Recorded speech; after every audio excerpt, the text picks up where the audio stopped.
ng people, this is round 1. Walang tulungan! Ang unang maglalaro for Team Isagel ay ang bida sa primetime action series na Task Force Firewall at host ng Planet XP, Miguel Tanfiling! Let's go, Miguel! At sa Team Cowboy naman, I am singer-actor, businessman at loverboy na si Buboy! Ayan mo, ah. Are you guys ready? Ready? Ready. Ano pala to? Galo. Lock in. Galo versus JJ, no? Ay, iba rin. Okay, for 10 points, we ask the people. Sakto lang ang hawak mong pera. Sabay humingi ang asawa mo at magulang mo. Sino ang bibigyan mo? A, magulang. B, asawa. Ano kaya ang sagot ng people? Your 5 seconds start now! 5, 4, 3, 2, 1. Time's up! Okay, Miguel.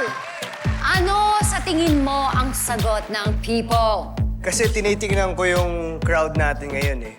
Parang sa kanila, karamihan sa kanila wala pang asawa. Kaya ang sinagot ko po ay asawa. Ay magulang pala. Gulo ba? Take note. Nandyan ba ang asawa ni Buboy? Ako rin po, chinek ko din po yung mga katauhan po na nandito. Mas nanaig po yung misis ko eh. Nakatingin kasi. Pero meron naman po akong explanation. Bakit? Kasi po ang pinili ko ay magulang. Simula na naging magulang na kami, malamang maiintindihan niya rin kung ano yung magiging decision. Before we reveal the answer, Sean, ano ba ang ganap? Ano pang pangalan natin? Hello, Obra. I'm Princess. So kayo ng partner mo, ano ba kayo when it comes to finances? Parang lagi kayo nagbibigayan sa isa't isa. ganun? Yes po. Okay, so kung sakto lang hawak mong pera, sabay na humingi yung partner mo ngayon at ang magulang mo. So sino bibigyan mo? Agree ka ba sa kanila na magulang? First of all po, parehas po silang importante sa akin. Pero if it happens po na bibigyan lang po ako ng chance na pumili lang po ng isa, it would be my parents. So my parents po kasi are the reason kung bakit po ako nandito ngayon. And they are the first one po who sacrificed a lot for me just to get where I am today. Thank you so much, Princess. Thank you. Pero ito, when it comes to finances, I think pwede nating tanongin ito. Celebrity Janina, anong Wow. take mo dito? Well, ako ay naniniwala sa kasabihang every day is Mother's Day. And Father's Day na rin kung close po kayo sa both parents, di ba? So, parang dun ako sa A. The people have spoken at ang sagot ng people ay...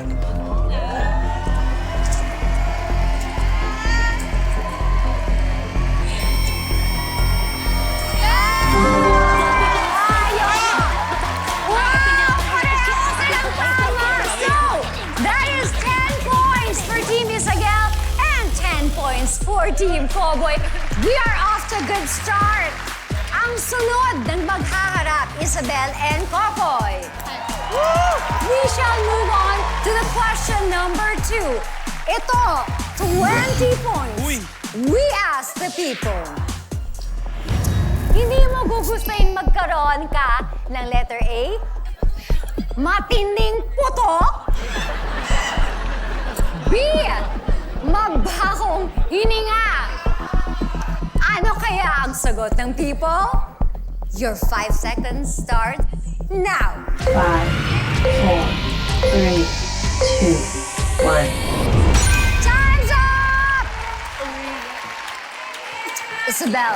Di ba may kasabihan na ang mga Pinoy daw mahilig maligo ng maraming beses sa isang araw. So, inisip ko, feeling ko, according to the people, parang mas yung putok yung mas nagiging conscious ang mga people natin dito. So, ako ay sinagot ko letter A. Kokoy. Ako agree naman ako doon sa may matinding putok.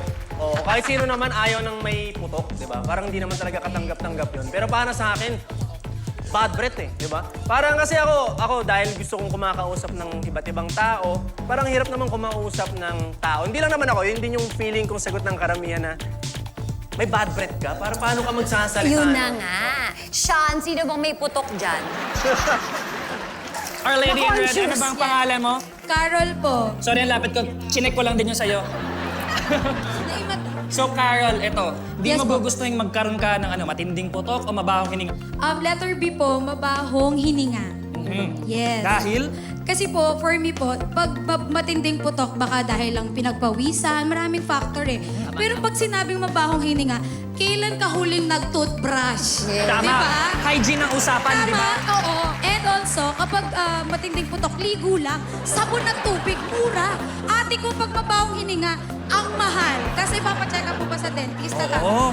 Thank you, Carol. Thank you so much. Pero ito, curious ako sa sagot ni Paus, Celebrity Paus. What's happening there? Oo, no? So, ang sagot ko kasi, actually, hindi, honestly, mas gugustuhin kong hindi ako magkaroon ng putok. Pag meron akong putok, lalayuan ako ng crush ko, di ba? Malayo pa lang, di niya ako lalapitan. Pero, kung mabaho lang yung hininga ko, pwede ko sabihin, surprise! Di ba? Kumain ako ng longganisa. Gusto mo rin? Oo, di ba? Oh, pwede kasi dahil sa kinain lang no? Ang sabi ng Team Isagel, A, matinding putok. While Team Cowboy naman said B, mabahong hininga. And the people have spoken. At ang sagot ng people ay...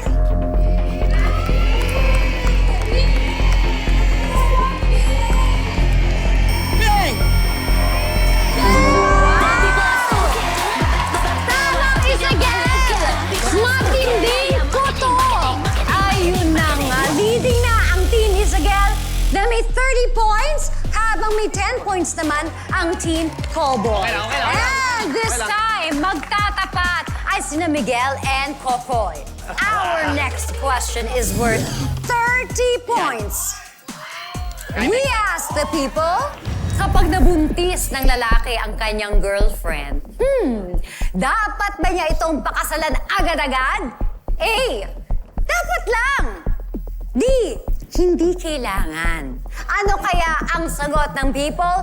Your 5 seconds start now. 5, 4, 3, 2, 1. Time's up! Anong palagay nyo ang sagot ng people? Parang kinakabahan ka, Miguel. Hindi po ako kinakabahan. Actually, confident po. Hindi. Kasi katulad nga po ng sinabi ko, sa audience natin ngayon, kabataan. So, I'm assuming very woke sila ngayon. Ako, naniniwala ako na pag napunta ka sa sitwasyon na yun, nakabuntis ka, choice yun eh. So, kailangan mong panindigan. And sa isang relasyon, isang paninindigan ang pagpapakasal sa isang babae. So, para sa akin, dapat lang napakasalan mo dahil responsibility yun eh. Isabel, would you like to step forward? Step forward. Anong masasabi mo sa kanyang sentimento? Suportado. Ayun! Ayun! Nung narinig ko yung sagot, gumagano na lang ako sa likod. Ayun na Good nga. answer. Okay, good choice. Kokoy, bakit yan ang sagot mo? Para sa akin, hindi kailangan. Kasi, akiramdam ko, hindi porket nabuntis mo, kailangan mo agad pakasalan. Ang importante is kung masusustentuhan mo ba, diba? Mapapanindigan mo ba at hindi mo tatakasan yung obligasyon mo bilang isang lalaki. Dahil lalaki ka. O eto, kanina pa yata gusto sumugot ng mga people, Sean. Kayo naman, Mami, may anak na po ba kayo? Opo. Sabi niya, dapat lang. Agree po ba kayo na dapat lang? Ako po hindi. Hindi. Bakit naman po? Bakit di yung sagot niyo? Kasi po sa panahon, lalo ngayon sa panahon po ngayon, ang mga kabataan, hindi naman po rin nila ginusto minsan yung pagbubuntis eh. Oo, tama, Yung no? nabibigla rin sila. So, ang ano doon, pag-aaralan mo na yung ugali nila sa isa't isa. Ngayon, kung talagang kayo, mangyayari yung kasal anytime. Kasi sa panahon ngayon, ang daming kinakasal pero naghihiwalay din. Tama! Ano naman ang POV ni Celebrity Boss? Kapag nabuntis ang girlfriend, dapat ba niya itong pakasalan? Ang sagot ko ay, hindi kailangan! Ito nga pala guys, sa mga girlfriend ko. O, di ba? Ang dami! Ang dami nila, Ang di ba? dami! Hindi po siya kailangan pakasalan kasi ang una niyong priority dapat ay ang kapakanan ng bata, di ba? Yes. Marami pong ibang paraan para patunayan kung mahal mo yung girlfriend mo. Di ba? Hindi nyo kailangan magpakasal. Pwedeng pareho lang kayo ng profile picture sa Facebook. O, di ba? Pero ito, tanong natin, I wanna ask Heart and Janina because I know you guys have husbands, you guys are married, di ba? And what goes into, ano ba yun? Ano iniisip Ako mo para sa nagpapakasal akin, na? wag kang padalos-dalos na kailangan mong pakasalan. Yun yung point ko. Kasi, again, once you have a child, syempre isipin mo again is the child. Anong magiging environment niya? Kung pipilitin niyo lang na hindi naman talaga kayo magkasundo kasi hindi pa kayo matagal o nagsama at nabuntis ka lang, kailangan smart ka pa rin. Kaya smart parenting nga, di ba? Pero dapat parehong responsable. Again, for 30 points, the question is, kapag nabuntis ng lalaki ang kanyang girlfriend, dapat ba niyang itong pakasalan agad-agad? Ang sabi ng Team Isagel, A, dapat lang. While ang Team Cowboy naman said, B, hindi kailangan. But the people have spoken at ang sagot ng people ay...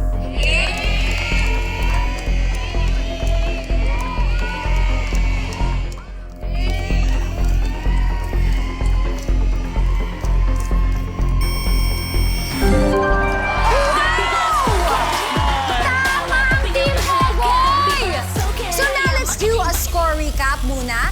Leading Team Cowboy with 40 points. Congratulations. Habang may 30 points naman ang Team Isagel.